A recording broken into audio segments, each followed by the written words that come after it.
जय हिंद, जय भारत। और आप देख रहे हैं मेरे साथ CCN न्यूज 24 चैनल। मैं हूं आपके साथ दिनेश गर्ग जैन, कड़वे सवालों वाला। इस समय मौजूद हूं भारत की राजधानी दिल्ली के अंदर और मस्जिद के अंदर मौजूद हूं। मस्जिद है मस्जिद फातिमा जकात फाउंडेशन ऑफ इंडिया और मेरे साथ मौजूद हैं मुफ्ती साहब जी, जो कि इस मस्जिद के मुफ्ती साहब हैं। और आज जिस विषय पर हम वीडियो बना रहे हैं, थोड़ा ध्यान से समझ लेना। वो विषय है मुस्लिम समाज को लेकर के कि मुस्लिम समाज में शादी के बाद पहली रात किस तरह से मनाई जाती है या सुहागरात किस तरह से मनाई जाती है। फिर मैं आपको बता दूं, अपने दिमाग में किसी भी तरह का गंद या कचरा मत लाना और ना ही वीडियो के अंदर किसी भी तरह के गंदे कोई कमेंट करना, क्योंकि वीडियो बनाने का मकसद सिर्फ और सिर्फ एक जानकारी है कि आपको वो जानकारी हो सके कि मुस्लिम समाज में शादी के बाद जो पहली रात है वो कैसे मनाई जाती है या जो सुहागरात है वो कैसे मनाई जाती है। इसको लेकर के हम बात करेंगे जो है यहाँ के मुफ्ती साहब। बिस्मिल्लाहिर्रहमानिर्रहीम नहमदुहु व नसल्ली अला रसूलिहिल करीम अम्मा बाद। मज़हब इस्लाम में शादी के मुताल्लिक़ जो अहादीस में हिदायत मिलती हैं, उन हिदायत में से ये है कि शादी की पहली रात, जिसे हम उर्दू ज़ुबान में शब ज़फ़ाफ़ कहते हैं, शब ज़फ़ाफ़ में मुस्तहब तरीक़ा यह है कि जब दूल्हा अपने कमरे में दाखिल हो, जहाँ उसकी नई नवेली दुल्हन पहले से बैठी हुई है, जाने के बाद तो सबसे पहले सलाम करे, फिर उसके बाद 2 रकात नमाज नफिल अदा करे शुक्राने के तौर पर। यह मुस्तहब है। और अपनी बीवी को यह हुक्म करे कि वो उसके पीछे नमाज अदा करे, यानी ये दूल्हा आगे रहेगा और उसकी बीवी उसके पीछे नमाज अदा करेगी। ये 2 रकात शुक्राने की नमाज ये दोनों अदा करेंगे।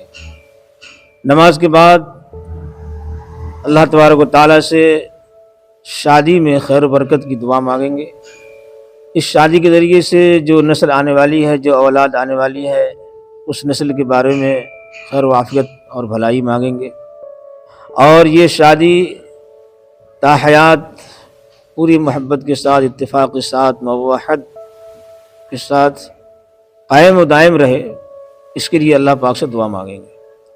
फिर उसके बाद ये हुक्म है, ये हिदायत मिलती है कि अपनी बीवी की पेशानी, जो इसको पेशानी कहा जाता है, यहाँ पे हाथ रखकर या पेशानी के कुछ बाल पकड़कर एक दुआ हदीस में आती है, वो दुआ पढ़े।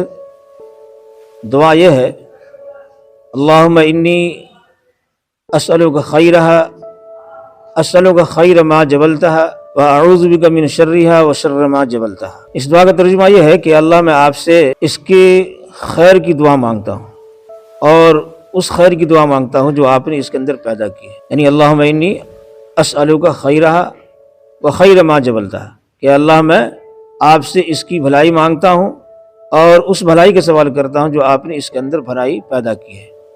दूसरा जुमला है, व अऊज़ु बिका मिन शर्रिहा व शर्रि मा जबलतहा, जिसका मतलब, जिसका तर्जुमा यह है कि मैं इसकी शर से पनाह मांगता हूँ और उस शर से जो आपने इसके अंदर शर पैदा किया, उस शर से पनाह मांगता हूँ।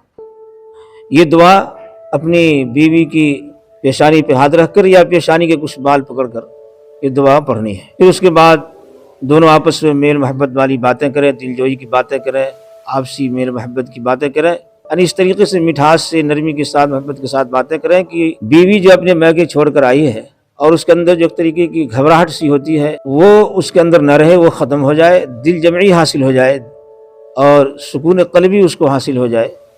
इस तरीके से बातें करें। फिर उसके बाद अगर हम इस तरीके का इरादा है, हम बिस्तर होने का इरादा है, सोहबत का इरादा है, तो उसके लिए भी हदीस में दुआएं आई हैं कि हम बिस्तर होने से पहले अल्लाह की तरफ मुतवज्जह हो, शैतान से पनाह मांगे और पनाह मांगे उस कि हम बिस्तर होने के बाद जो उस हम बिस्तरी से जो उसका औलाद आगे आने वाली है, उसके लिए भी अल्लाह तबारक व तआला से, शैतान से, इस शर से पनाह मांगे।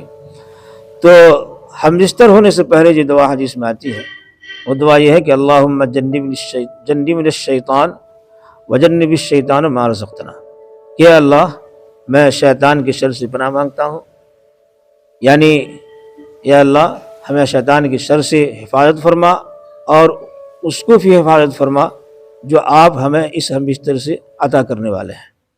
तो ये हिदायत हदीस में आती है, ये मुस्तहब है। सलाम करना हो या 2 रकात नमाज نفل شکرانے کے طور پر ادا کرنا ہو، یا پھر یہ کہ بیوی کی پیشانی پہ ہاتھ رکھ کر یا اس کی کچھ بال پکڑ کر دعا پڑھنا ہو، یہ ساری باتیں مستحب ہیں اور حدیث سے ثابت ہیں۔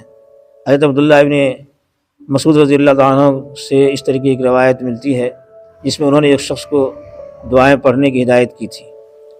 تو مذہب اسلام نے کسی بھی موقع پر ایک مسلمان کو تنہا نہیں چھوڑا ہے یا یوں ہی لاپرواہ نہیں چھوڑا ہے، بلکہ ہر جگہ رہنمائی کی ہے، ہر ہدایت کی رہنمائی کی ہے، صحیح راستے کی طرف رہنمائی کی ہے کہ جس پہ چل کر، جس پہ عمل کر کے آدمی بھلائی پا سکتا ہے، اور ہر جگہ اللہ سے مانگنے کا سکھایا ہے۔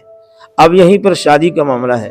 شادی میں آدمی عام طور پر یہی سمجھتا ہے کہ یہ عیش و عشرت والا معاملہ ہے، یہ ہے تو، لیکن اس کو بھی احادیث کے اندر مذہب اسلام نے جو ہدایت دی ہے کہ اس کو بھی اسلامی طریقے سے ادا کیا جائے، اور آدمی شادی کی خوشی میں یا شیطانی اثرات کے غلبے سے مغلوب ہو کر کے وہ جو اسلامی طریقہ ہے، اسلامی ہدایات ہیں، اس سے کہیں غافل نہ ہو جائے۔